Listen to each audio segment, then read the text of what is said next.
Shalom, dear friends.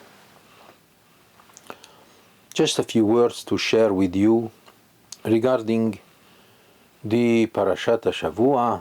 This coming Shabbat we are going to read the Parashat Behaalotecha et Nerot, which is a commandment to Moshe to speak to Aaron, the high priest, his brother, right? To speak to him that he should take upon himself the task, the great task of lighting the menorah. Okay. Rashi on the spot, on the first verse, he's asking a question. What is the connection between last week's parasha, at the end? Last week's Parashat Naso, we read about the installment of the princes of the tribes of the Jewish people. Reuven, Shimon, Levi, Yehuda, not Levi. Excluding Levi, which is the tribe of Aaron, all the princes of all the tribes brought the sacrifices in order to inaugurate the tabernacle, the installment of the tabernacle. However, the tribe of Levi was not invited to do so. So Rashi says, why is it that, what is the connection between the end of last week's parasha regarding the princes of the tribes of Israel and this recent parasha that has to do with the commandment of Aaron to light up the great menorah, the candelabra of the Mishkan, of the tabernacle? So Rashi explains, here is the connection. The connection is that Aaron, he was the father of all the Levites, right? The tribe of the Leviim. When he realized that his tribe was not invited to do like the rest of the princes of Israel, he felt bad. He felt hurt. So God understood what's going on in his heart, and he says, don't worry, Aaron. What I reserve for you is much greater than what I gave to the tribes, because yours is going to be to light the menorah every day. It's an eternal mitzvah, as I will proceed to explain. But first I would like to ask a question. The question is, so our sages say that Aaron felt hurt. Who usually gets hurt? I understand that to feel bad is a natural feeling. But at the same time, it's very hard to think about a great tzaddik, a righteous man like Aaron HaKohen, to feel bad. Why? Who does feel bad when a certain honor was not given, was not extended to him? One who has the character of jealousy, or at least, it's a very natural thing. But nevertheless, when it comes to Aaron HaKohen, it's something else. Aaron HaKohen was not just anybody. He was the prophet of God. He was a righteous man of the first category. How come he felt hurt? He should have relied on the decision of God and accepted. Well, the answer is, to my humble opinion, I'm going to present two possible answers. The first answer is psychological, that to feel hurt is something very human. And that means anybody whose feelings were hurt, he can feel hurt. As long as he doesn't say anything, he does not complain, he does not curse, he does not scream. But in his heart, how can he prevent the fact that he feels hurt? This is very normal. Even the most righteous man can feel hurt when he suspects that a terrible thing has happened to him. Why do I say that? Because we know that the heart of Aaron HaKohen was the purest of all hearts. No question about it. Let's go back, for example, to the book of Shemot, in Parashat Shemot, when God decided to appoint Moshe to be the redeemer of the Jewish people. And Moshe came from the house of Pharaoh. That's where he was raised. Whereas his brother, older than him, than Moshe, was the prophet of the Jewish people at that time. He was the Kohen, the priest of the Jewish people. I mean, he was supposed to be designated to be the leader of Israel, but instead God chose Moshe. So Moshe felt very bad. Maybe my big brother is going to feel bad. I don't want to hurt his feelings. What was the answer of God? Don't worry about your brother.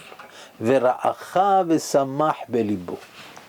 Not only he will come and see you and greet you, but he will, I promise you, he has only happiness for you. He is extremely happy.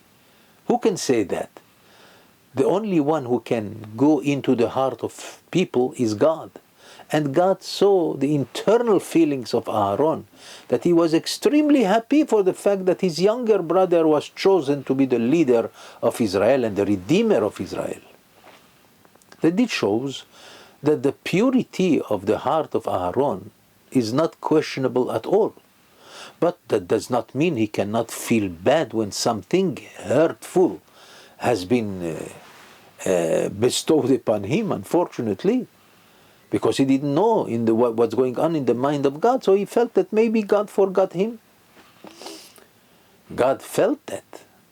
God understood what he has in his entrails. And he says to him, don't worry, Aaron, Shelcha gdola mishelayim. What I am going to give you is greater than what I gave to the princes of the tribes. You are going to be appointed to light the menorah, which represents the Torah, the light of Israel.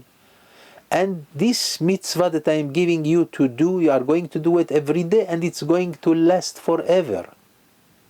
Why do I say that? The Mefarshim explain that in fact the mitzvah of the menorah, the lighting of the menorah, remained with the Jewish people even after the destruction of the first temple and the second temple. But what happened in the time of Hanukkah, right? The Hashmonaim, the Hasmonen, coming from the tribe of Aaron, they were the Leviim, right? The Kohanim. And because of them, there was a great miracle that the menorah that when they went into Bet HaMikdash, as you know the story of Hanukkah, for which we celebrate Hanukkah 8 days and we light the menorah, right? Every day we light one light, the second day the second light, third light, 3 lights, and so forth, until 8 lights. This stems from the commandment that was given to Aharon HaKohen. So God says to Aharon HaKohen, your mitzvah is greater than the other mitzvot, because the mitzvah of the Nesi'im, of the tribes, is going not to be everlasting.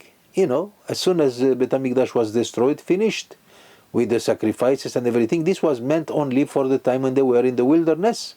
But your mitzvah, Aharon, is going to be forever. It's an eternal mitzvah. Our sages say that the mitzvah of Hanukkah comes from that commandment that was given, the honor that was given to Aharon to light the menorah even from the time of the Mishkan, thousands of years before. So, great honor was given to Aharon in that, if we understand, of course, the secret of that. And we cannot understand fully the secret of all this, but we did explain to the best of our ability to explain.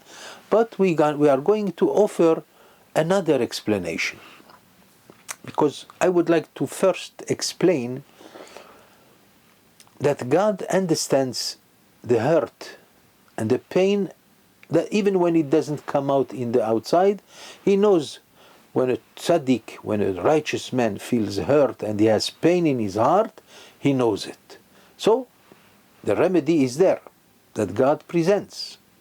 We find that I'm going to give you an example, to my humble opinion, coming from a story that is brought in the tractate of Masechet Baba Kama on page 117. It's a famous story of Rabbi Yochanan, Rav Kahana. Rav Kahana was in Babel. Rav Kahana was a disciple of Rav in Babel. At that time, the same time, it was the first generation of the Talmud, and at the same time, Rabbi Yochanan remained in Jerusalem, in Eretz Israel, with the remnants of the Jewish people after the destruction of the second temple. But Rabbi Yochanan has his Bet Midrash, he has his yeshiva, and Rav also in Babylon has his yeshiva. Rav Kahana was a genius, was a prodigy, extraordinary mind. Very, very well respected and honored by Rav, his master. One day there was a terrible case in which Rav Kahana found himself to have caused the death of a certain evil person. I don't want to go into details, it's brought in the Talmud there, in that page.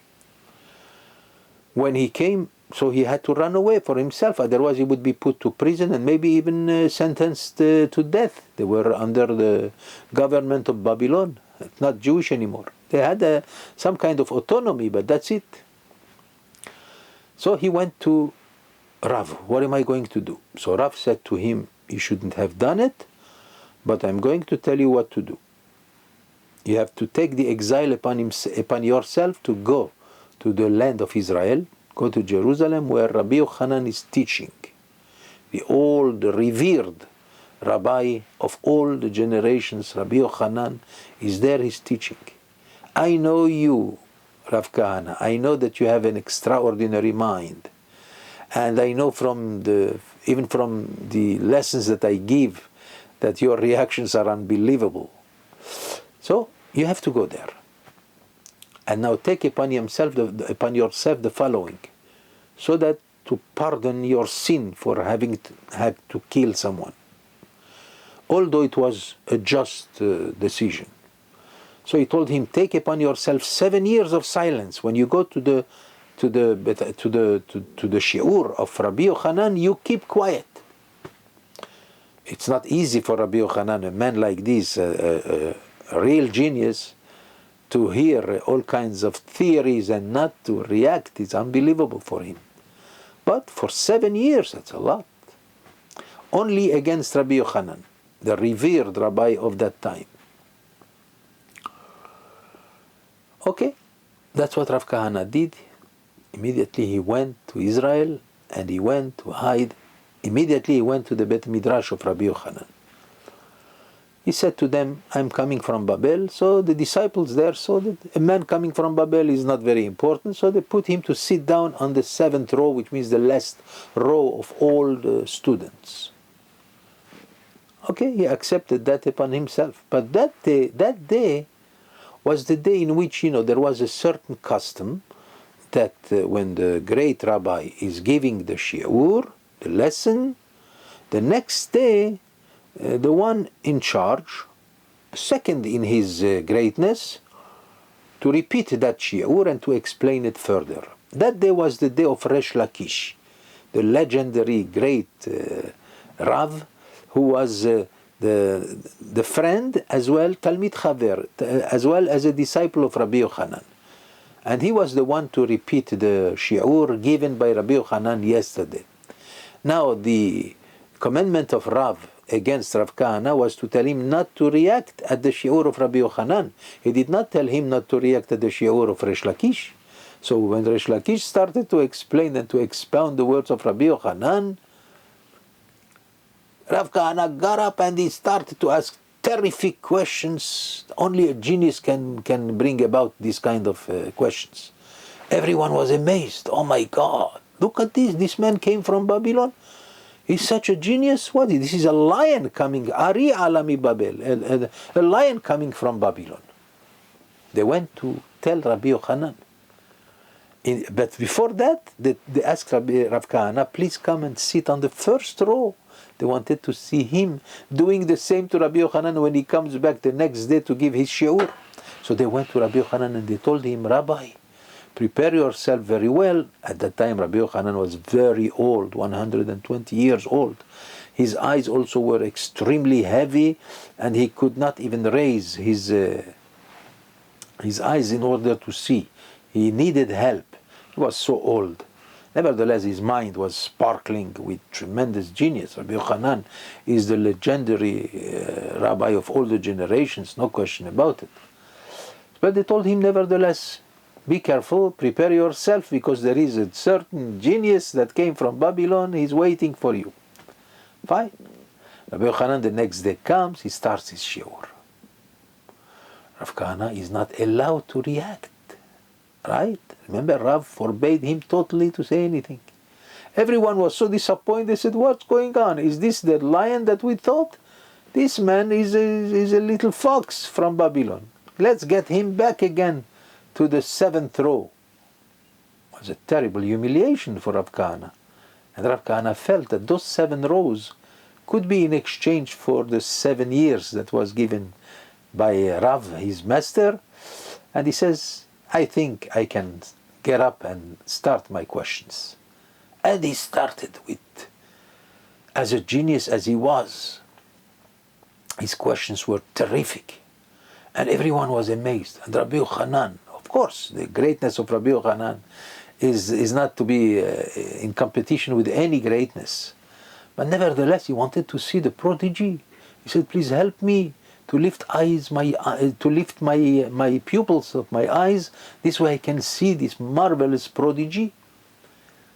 When they opened his eyes and he saw something negative. I'll tell you what. Rav Kahana, the poor guy, he didn't mean to do anything bad. But he had a problem on his lips. He has a lip that was cut and exposing his teeth. And to look at him the first time, you think that he is laughing at you. Rabbi Yochanan, when he saw him, he thought that this man now is belittling him. He felt bad, that's all. Rabbi Yochanan felt sadness. He didn't say anything. The Talmud doesn't say that Rabbi Yochanan said, get rid of him or something. No. But he felt hurt. At that minute, Rav Kahana dropped dead. Why? Because in heaven, that's how they do. I mean, the purity of the heart of Rabbi Yochanan is so elevated in heaven that they would punish anyone, even though it was not intentional by Rav Kahana. So he had to bear the result of his presentation, of his way, that maybe he should have been more careful, or I don't know. But it happened that he died. When he died, the people were, oh my God, what? Oh, probably because Rabbi Yochanan felt bad. So they came to Rabbi Yochanan and they said to him, Rabbi, there was a mistake. He didn't mean to say anything. That's the way he looks. He said, oh my God. Rabbi Yochanan said, take me to the cemetery. I am going to have to bring him back. Miracle. He went to the cemetery. At the entrance of the cemetery, the Talmud says that there was a huge snake. Achnai. He would not let Rabbi Yochanan enter. So Rabbi Yochanan said to him, Achnai, Achnai, Mr. Snake, open up. Let the master go to his student. The snake refused to open. Rabbi Yochanan changed his version of words. He said, let the friend go to his friend. The snake didn't budge. And finally Rabbi Yochanan says, let the disciple go to his master. Then the snake let him go in. That's the way of the great righteous people, that they are not humiliated. They are not humbled by being humiliated, maybe, especially not by a snake. He went into the cemetery and he resurrected Rav Kahana. That's what the Talmud says. And he said to him, get up, get up. Rav Kahana got scared. No, Rabbi Yochanan, leave me alone. I don't want to go back with you. Because you might again, as you did it to me now, you might do it again to me. So Rabbi Yochanan promised to him, I promise you, Rav Kahana, come back with me. You and me, we are going to be able to explain all the difficult text of the Talmud, and we will be able this way to give it a tremendous contribution to the learning and the study of Torah. That's the end of the story. What do we learn from this?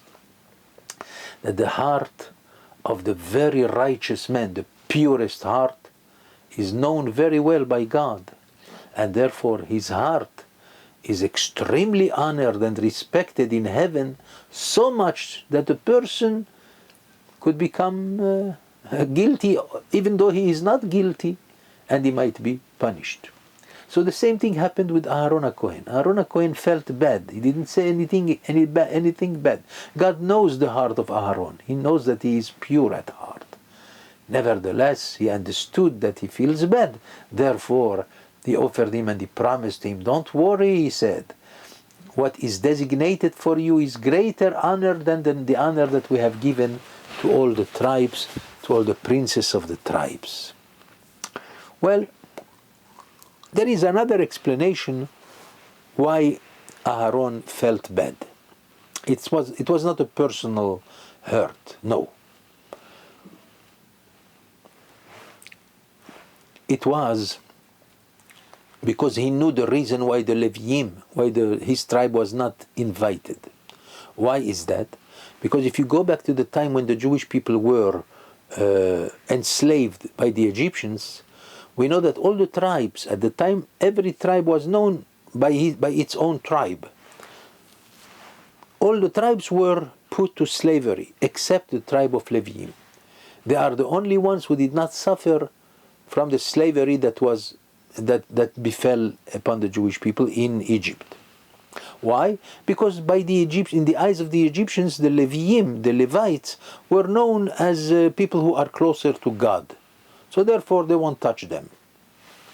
Because they did not suffer the suffering of the Jewish people, unlike the other tribes. Every prince of every tribe suffered, and he was given tremendous punishment just because they were supposed to be responsible for the work, for the slaves. So the princes of the tribes suffered very much. That's why they were given the honor of the inauguration of the Mishkan. But Aaron understood that the tribe of Levi did not suffer at the expense of the Jewish people. Therefore, they were not given this kind of honor. So that's why he felt hurt. He felt hurt for the Leviim. Why didn't I have the merit to suffer for the Jewish people, like the other tribes have suffered? That was exactly the feeling that caused such a sadness in the heart of Aaron. God knows, and he reads the heart of the righteous man, and he says to Aaron, don't worry.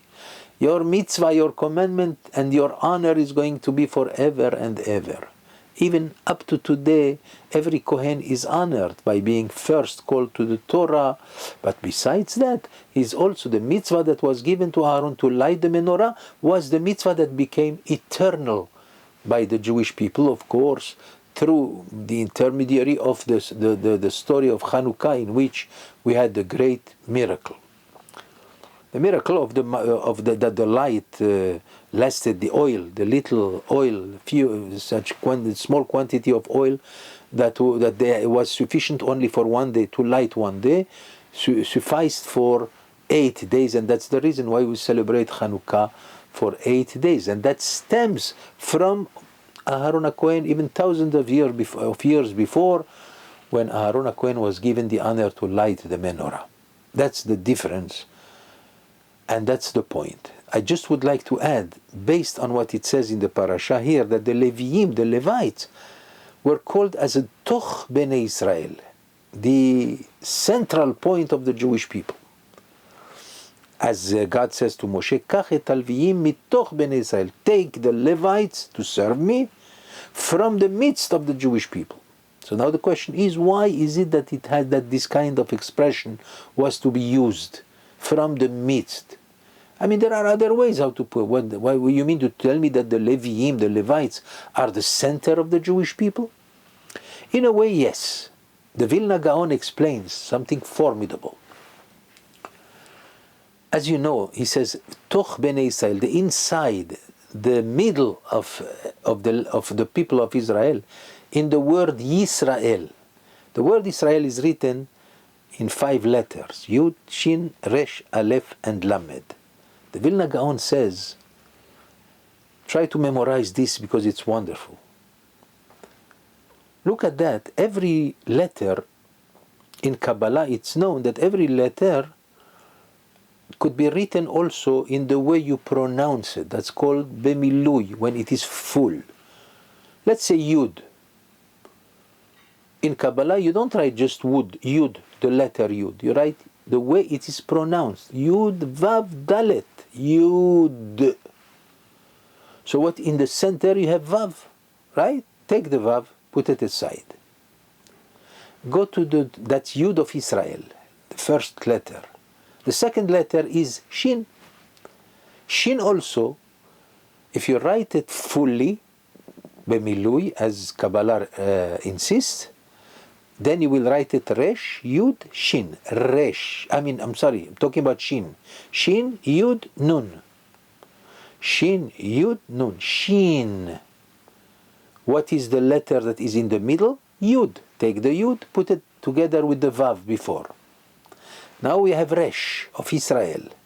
Resh also, how do you write it? When it is written fully, it is Resh, Yud, Resh. Reish. What is the letter in the middle? Yud. Take it, also put it back with the other two, Vav and Yud. Now we have left Aleph Lamed of Israel. El. Aleph. Aleph Lamed. Aleph, written fully, is Aleph Lamed Pe. Aleph. Right? Take the Lamed. Lamed is in the middle. Take it and put it together with the Vav and Yud and Yud. We are left with the last letters. The last letter is Lamed, right? Israel. Lamed, written fully, is Lamed Mem Dalet. What is the letter in the middle? Mem. Take the Mem together with Lamed, Vav, Yud, Yud, and the Mem, you have Leviim. So now you see that the word Leviim is Betoch Bnei Israel, is central in the word of Israel. That's a wonderful explanation to tell us there is another explanation regarding the work of the Leviim. The Levites, they used to sing the most important part of their job in Bet HaMikdash or in the Mishkan was to sing whenever the sacrifices were brought. So the major labor of the Levite was to sing. Of course, if they had a good voice. Because if they get older and their voice is affected by old age, then they should stop. But they keep, even up to 80 years old, they can still sing if they still have a good voice. Otherwise, when it comes to the other jobs that they were given, such as bringing up setting everything in the Mishkan, that was only between the age of 30 to the age of 50. After that, all they have to do was to just close the doors and open them and to sing. So the main mitzvah of the Levim was to sing. The word singing in Hebrew, the song is shir. Go to that the Khatam Sofer explains that, by the way, that in the word Yisrael, go to the middle of the word, that's Resh. Resh is in the middle of Yisrael. Take the Resh. You write it fully. You have Resh, Yud, Shin. If you reverse the letter, it is Shir. Shin, Yud, Resh. Resh, Yud, Shin. So you see that even the job, that was the mitzvah that was given to the Leviim, is inside the word Israel, and that definitely gives us the understanding of what the Torah says when Hashem says to Moshe, Kach et Leviim, take the Leviim for me to serve me, mitoch bnei Israel, from the midst of the Jewish people, from the middle. So, in order to understand that according to the words, so the Vilna Gaon has given us his wonderful explanation as well as the Khatam Sofer, and with this we conclude our lesson. And we hope and pray that the days that are coming will be the days in which we will see again the building of Bet HaMikdash, the lighting of the menorah by the Leviim, the singing of the Leviim, hopefully in our days. Amen.